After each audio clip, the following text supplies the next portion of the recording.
O ar salgado da ilha de Tortuga, na primavera de 1718, tinha um cheiro peculiar, quase metálico, que se misturava ao mormaço pegajoso e ao hálito úmido do oceano. Eu, Elias Vance, sentia-o em meus pulmões desde que era um menino, e ele nunca mudou. Era o cheiro de ferrugem dos cascos dos navios afundados, o cheiro de algas podres trazidas pela maré e, para alguns, o cheiro fantasma de ouro, pólvora e sangue.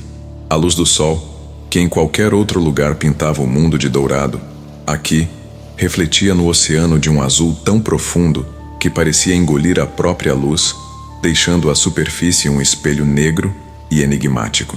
O som das ondas quebrando na praia rochosa era uma cantiga antiga, um sussurro constante que prometia segredos e, ao mesmo tempo, alertava para perigos. Não era um som acolhedor, era um lembrete de que o mar, ali, era um ser vivo, imprevisível e dotado de uma memória milenar. Minha casa, um amontoado de madeira e telhas de palha que parecia prestes a ser engolida pela vegetação densa, ficava à beira-mar, quase lambida pelas marés mais altas. Dela, eu podia ver o penhasco do Lamento, uma formação rochosa escura que se projetava para o oceano como um dedo acusador. Ninguém se atrevia a mergulhar ali. Diziam que as correntes eram traiçoeiras, que os corais formavam labirintos sem saída. Mas a verdade é que o medo era mais profundo, uma superstição arraigada em cada pescador e mergulhador da ilha. As histórias contadas baixinho nas noites de lua nova, embaladas pelo tilintar de garrafas de rum, falavam de vozes que chamavam do abismo, de formas esguias que se moviam nas profundezas escuras, e de navios fantasmas, cujas velas rasgadas eram vistas apenas por aqueles que ousavam se aproximar.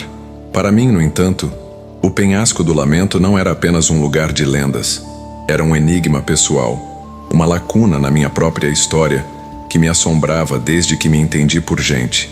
Meu pai, um mergulhador destemido e um dos poucos que se aventuravam nas profundezas mais perigosas em busca de tesouros perdidos, ou simplesmente dar sustento da família, tinha desaparecido há muitos anos.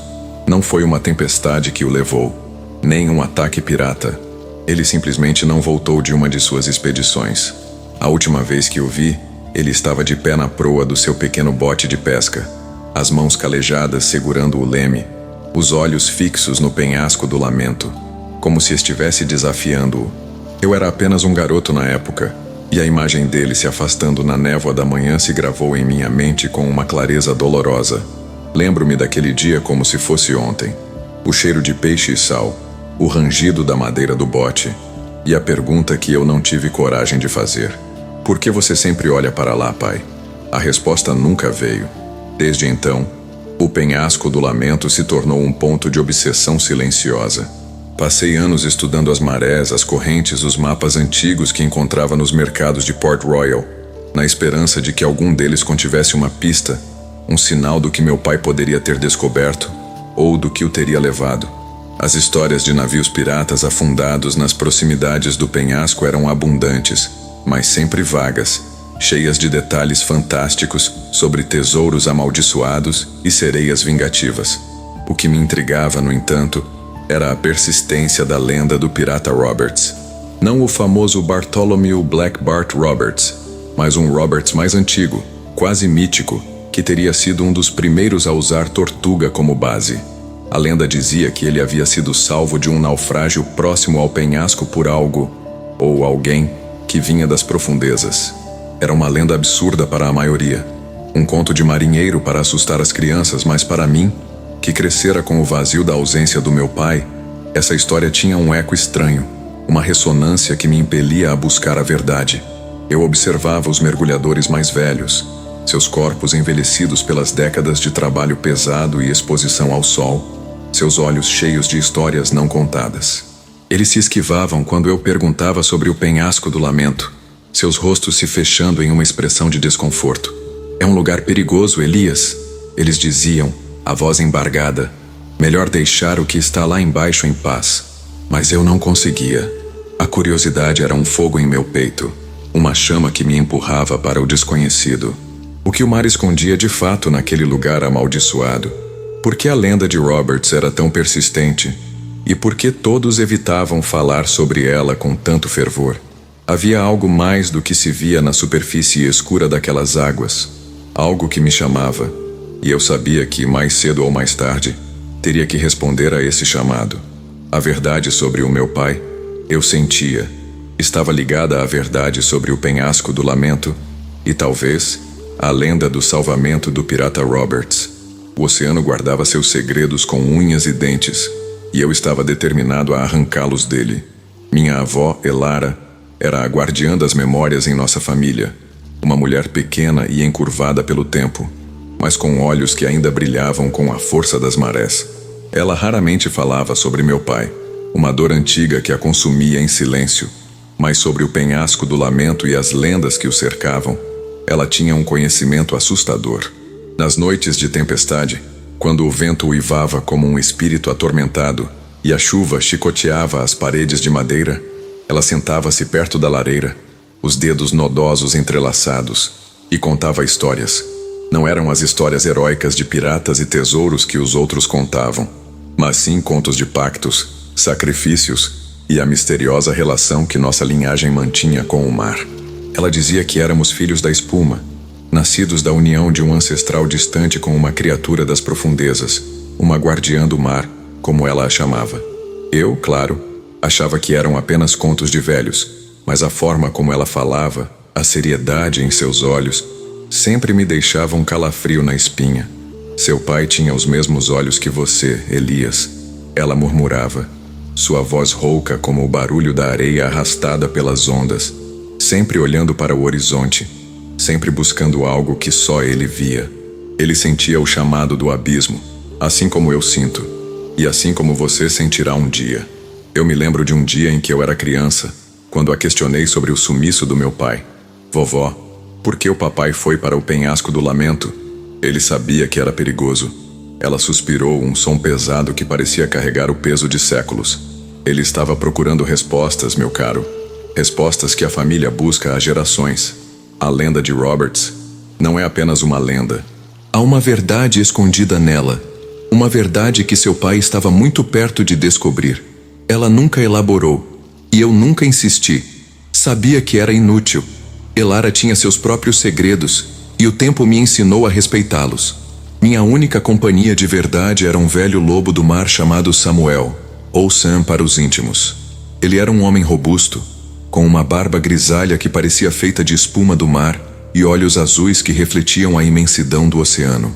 Sam foi amigo do meu pai, e de certa forma assumiu o papel de mentor para mim. Ele me ensinou a ler as estrelas, a prever o tempo apenas sentindo o cheiro do vento e a lidar com as redes de pesca como se fossem uma extensão do meu próprio corpo. Mas, acima de tudo, ele me ensinou a respeitar o mar. O oceano não é seu amigo, Elias, ele costumava dizer, enquanto remendávamos as redes sob o sol escaldante. Ele é um amante ciumento, um pai severo e, às vezes, um inimigo implacável. Mas é a nossa vida. Nunca se esqueça disso.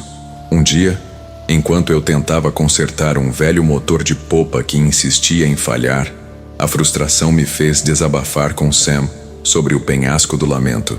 Sam, você conhecia meu pai melhor do que ninguém. O que ele estava procurando lá? E essa história do pirata Roberts, você acredita nela?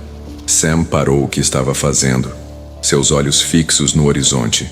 Ah, Elias, ele disse, sua voz mais suave do que o normal.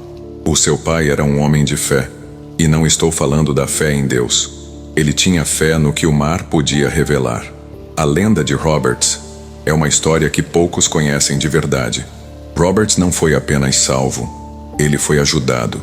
E essa ajuda veio de um lugar que a maioria de nós nem sequer imagina. Ele fez uma pausa, como se estivesse escolhendo as palavras com cuidado. Seu pai acreditava que essa ajuda não era um milagre, mas sim algo antigo, algo que guardava a chave para o equilíbrio entre o homem e o mar. Ele dizia que o mar tinha uma voz e que essa voz sussurrava segredos para aqueles que sabiam ouvir. Essa conversa me deixou ainda mais intrigado. A ideia de que o mar ajudava alguém e que essa ajuda vinha de um lugar além da compreensão humana era assustadora e fascinante ao mesmo tempo. Eu sempre vi o oceano como uma força implacável, indiferente ao destino dos homens. A sugestão de que havia uma inteligência, uma vontade por trás das ondas, mudava tudo. Sam, percebendo minha perplexidade, continuou. Seu pai era um sonhador, Elias, mas ele era um sonhador com os pés na areia e as mãos no remo. Ele não se iludia com contos de fadas. Se ele acreditava em algo era porque havia um indício, uma sensação real. Ele sentia que algo estava desequilibrado. O mar estava mudando, e não para melhor. As capturas diminuíam, as tempestades eram mais violentas, e a própria cor da água parecia mais escura, mais ameaçadora. Ele acreditava que a chave para restaurar esse equilíbrio estava ligada ao que aconteceu com Roberts. A conversa com Sam reforçou minha convicção de que o mistério do meu pai e a lenda de Roberts estavam inextricavelmente ligados. Eu senti uma conexão mais profunda com a história de minha família e com o próprio mar. Não era mais apenas uma busca por respostas. Era uma questão de legado, de honra. Minha avó falava de filhos da espuma, e Sam falava de equilíbrio. Eu estava começando a sentir a responsabilidade de ambos. A verdade, eu comecei a perceber, não estava apenas na superfície das lendas, mas sim nas profundezas das emoções humanas, nos laços que nos uniam aos nossos antepassados e ao próprio ambiente em que vivíamos. A pergunta que pairava no ar era: eu seria capaz de decifrar os sussurros do mar, assim como meu pai tentou, e desvendar o segredo que o penhasco do lamento guardava? A cada dia que passava, a voz do oceano para mim tornava-se mais alta, mais insistente. E eu sabia que em breve não poderia mais ignorá-la. Minha rotina em Tortuga era ditada pelo ritmo do mar. Acordava antes do sol nascer, quando o céu ainda era um tom índigo escuro e as estrelas cintilavam como diamantes espalhados sobre um veludo. O cheiro de café forte, misturado ao sal marinho, permeava o ar. Primeiro, a verificação das redes, tecidas com paciência e habilidade por mãos que conheciam a força de cada nó. Depois o pequeno bote o Nereida, batizado em homenagem à deusa do mar que minha avó reverenciava, era empurrado para a água, o casco de madeira rangendo suavemente enquanto deslizava sobre a areia úmida. O motor de popa velho e teimoso sempre exigia algumas tentativas antes de engasgar e finalmente ganhar vida, soltando uma fumaça azulada que se dissipava rapidamente no ar fresco da manhã. Eu navegava para além do Recife, onde a água se aprofundava e as correntes se tornavam mais imprevisíveis, mas onde, com sorte, os cardumes eram mais densos. A pesca não era apenas um trabalho, era uma dança antiga com o oceano. Jogar as redes era um ato de fé, esperar a puxada sutil que indicava a presença de vida, e então o esforço hercúleo para içar a carga, o peso vibrando nos braços, os músculos queimando. Os peixes, com suas escamas prateadas refletindo a luz do sol, pulavam e se debatiam no fundo do bote, um espetáculo de vida e morte. Eu aprendi a ler as nuvens, a prever as mudanças no vento pelo sabor do ar. Um sabor metálico significava tempestade, um cheiro adocicado, bom tempo. A cada dia, eu me tornava mais um com o mar, sentindo suas nuances, seus caprichos.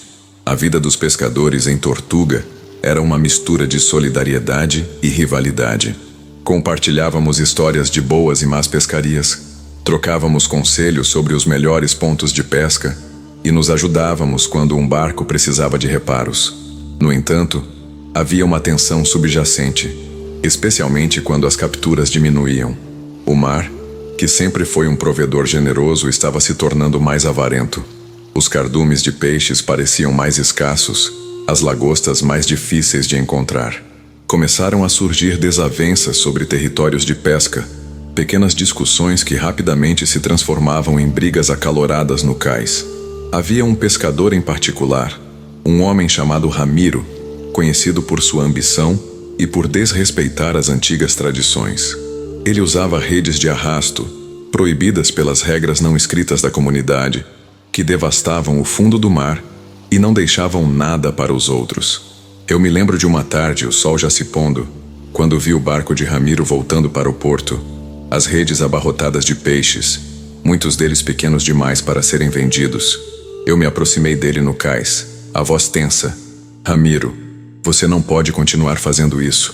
Vai acabar com tudo. Não vai sobrar nada para ninguém. Ele apenas riu. Um som áspero e desdenhoso. Ah, Elias, você e suas velhas histórias. O mar é grande, garoto. E quem não pesca com astúcia, fica com as mãos vazias. Sua resposta me atingiu como um tapa. Ele não compreendia a delicadeza do equilíbrio, a sabedoria ancestral que nos dizia para pegar apenas o que o mar oferecia, sem esgotá-lo. Essa tensão com Ramiro era um reflexo do conflito maior que sentíamos com o próprio mar. Ele não era apenas uma fonte de vida, era também uma ameaça constante. As tempestades do Caribe eram lendárias por sua fúria, capazes de engolir navios inteiros e mudar a paisagem da costa em questão de horas.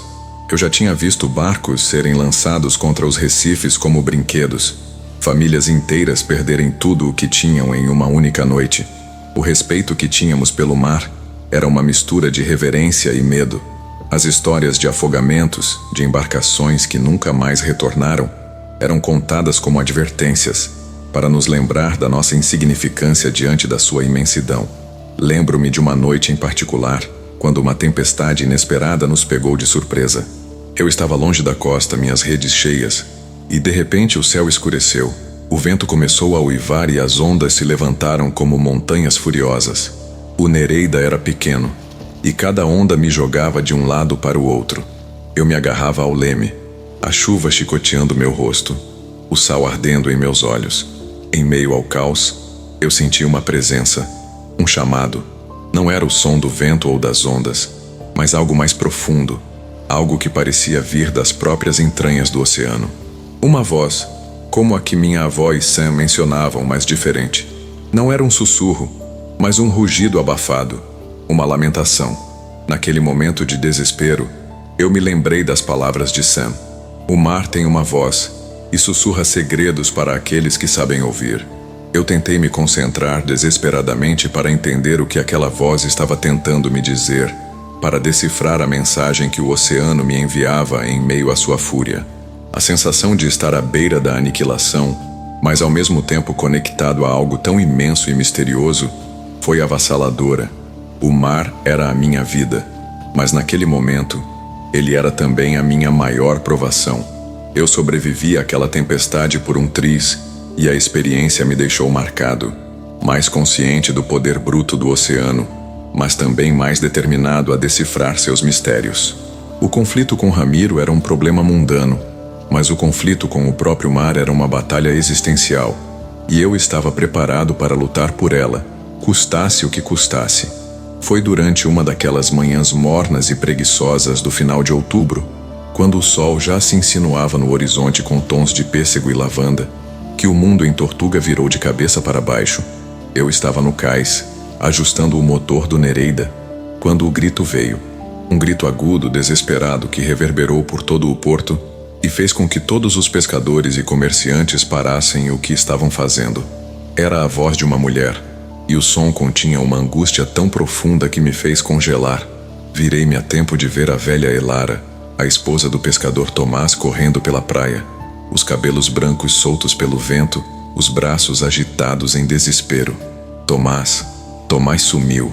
O barco dele está vazio perto do penhasco. A notícia se espalhou como fogo em palha seca. Tomás, um homem prudente e experiente que nunca se arriscava em águas perigosas, havia desaparecido.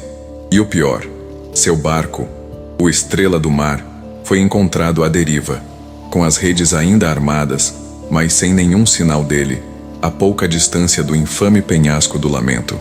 Um calafrio gelado percorreu minha espinha. Não era uma tempestade que o levara, nem um acidente banal. O penhasco do Lamento. Aquele nome parecia um presságio, um mau agouro que agora se concretizava de forma terrível.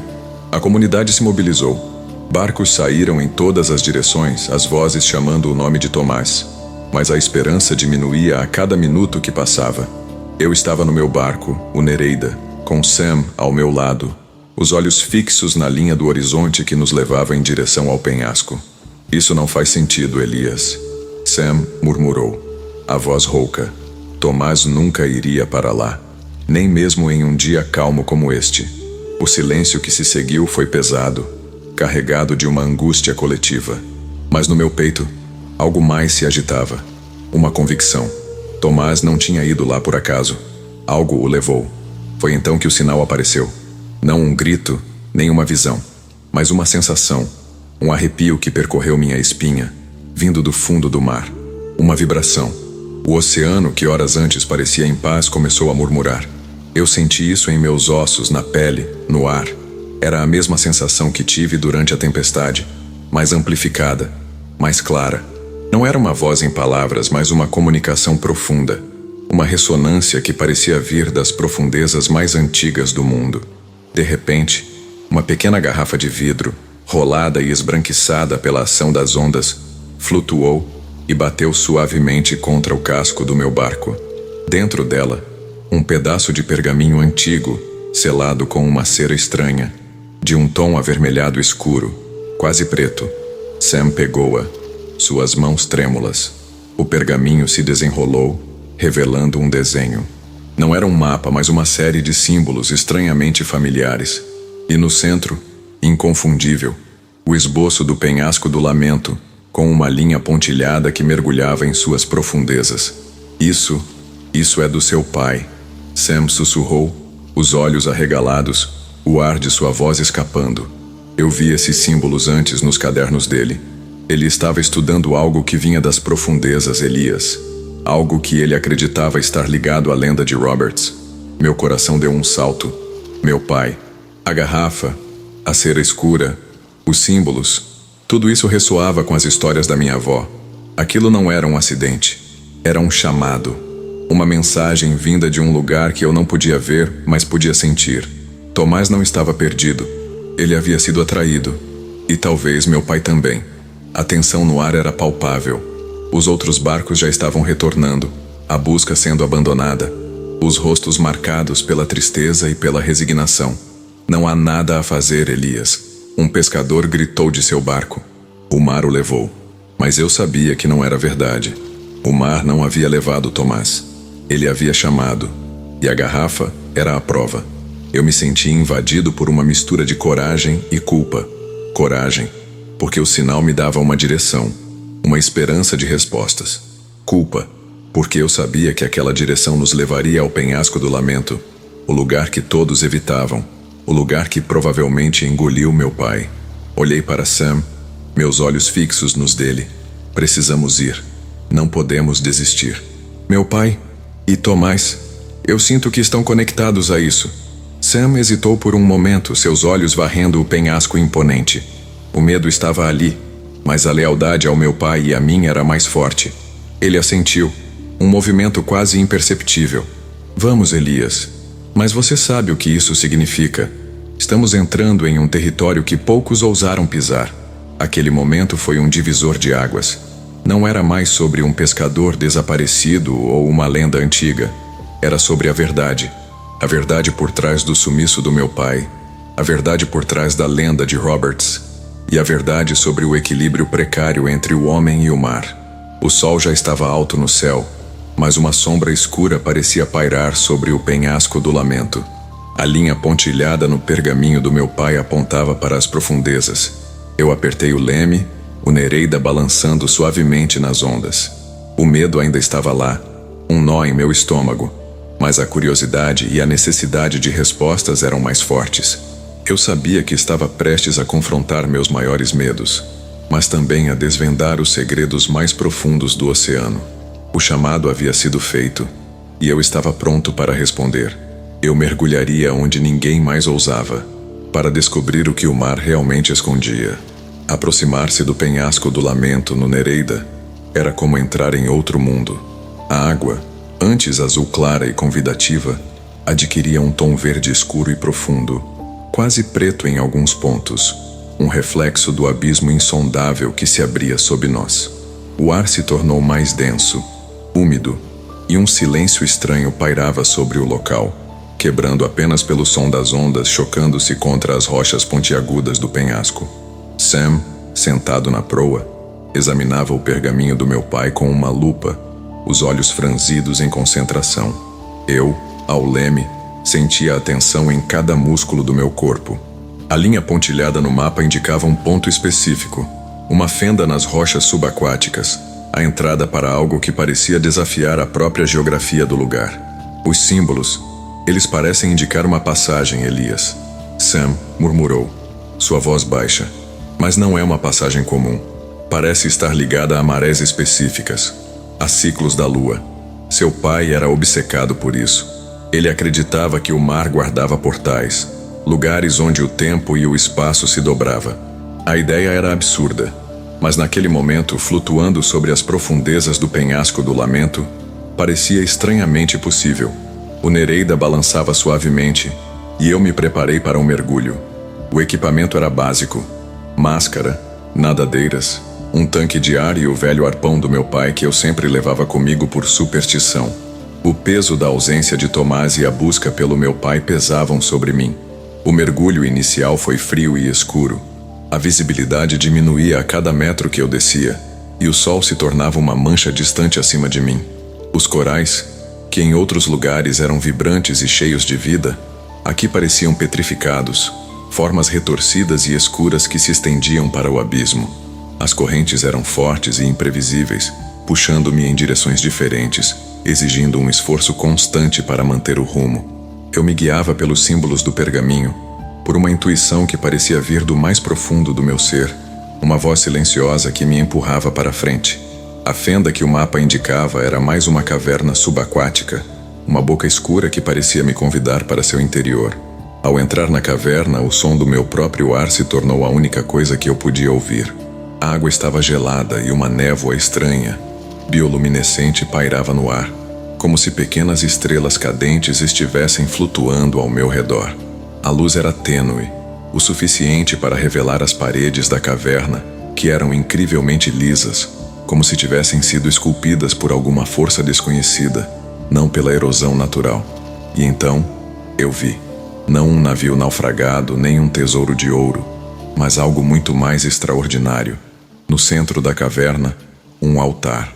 Não um altar de pedra, mas de coral vivo, pulsante com uma luz suave. E sobre ele, o que parecia ser um mapa, não de pergaminho, mas gravado em uma substância que parecia uma mistura de pérola e jade, brilhando com uma luz interna. Era a lágrima do Kraken, uma lenda antiga que Sam havia me contado uma vez, um artefato mítico que supostamente continha a sabedoria das profundezas.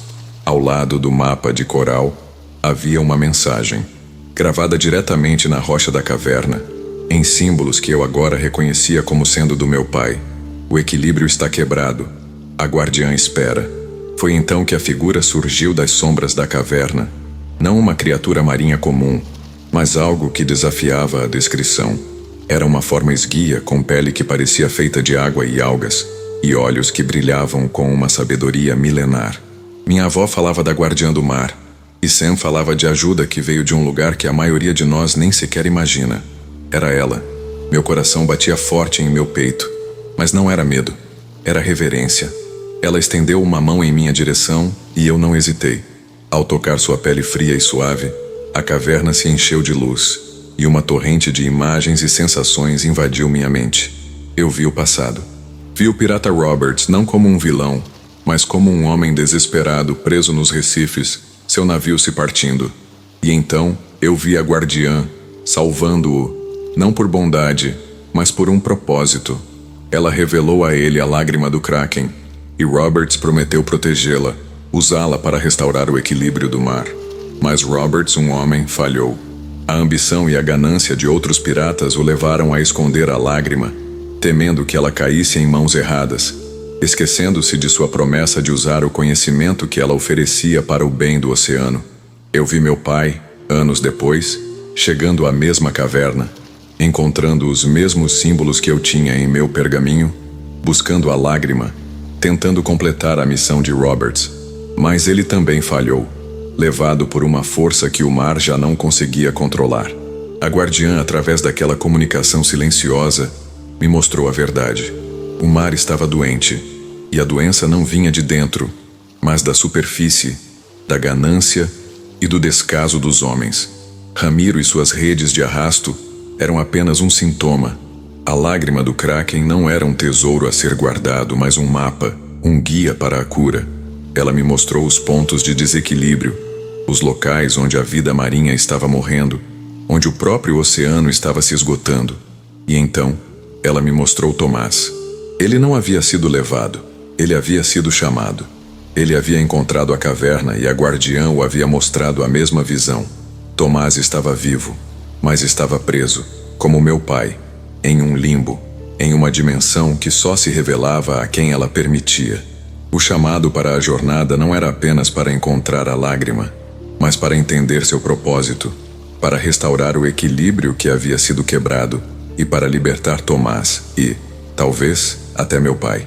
O peso da responsabilidade era imenso, mas a clareza da minha missão era ainda maior. Eu não era apenas um mergulhador. Eu era um elo, uma ponte entre o mundo dos homens e os segredos profundos do mar. Ao emergir da caverna, a luz do dia parecia ofuscante, e o ar, antes fresco, agora parecia pesado, carregado de uma nova urgência.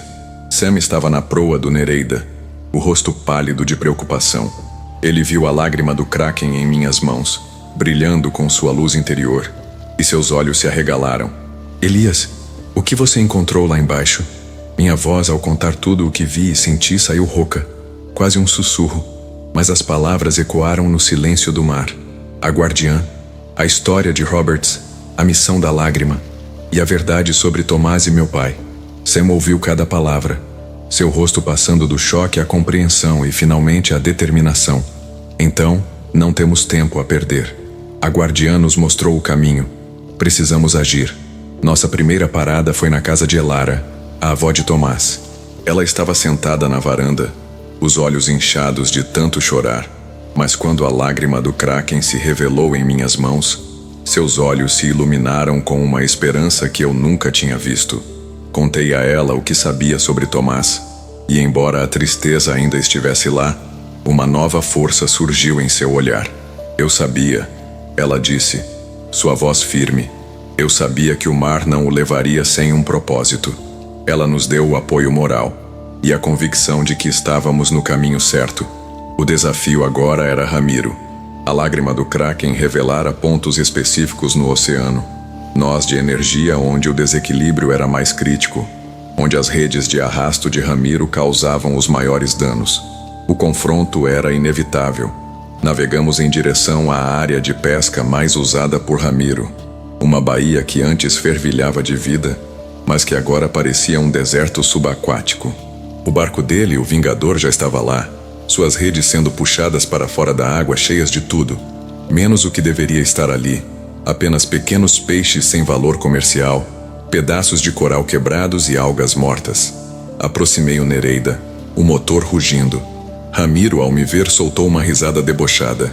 Ora, vejam só, o pequeno Elias veio dar lições de moral? Volte para sua praia, garoto. O mar é para os fortes. Eu senti uma raiva fervendo em meu peito, mas respirei fundo, lembrando-me da voz da guardiã. Ramiro, eu disse, minha voz clara e firme, você está matando o mar.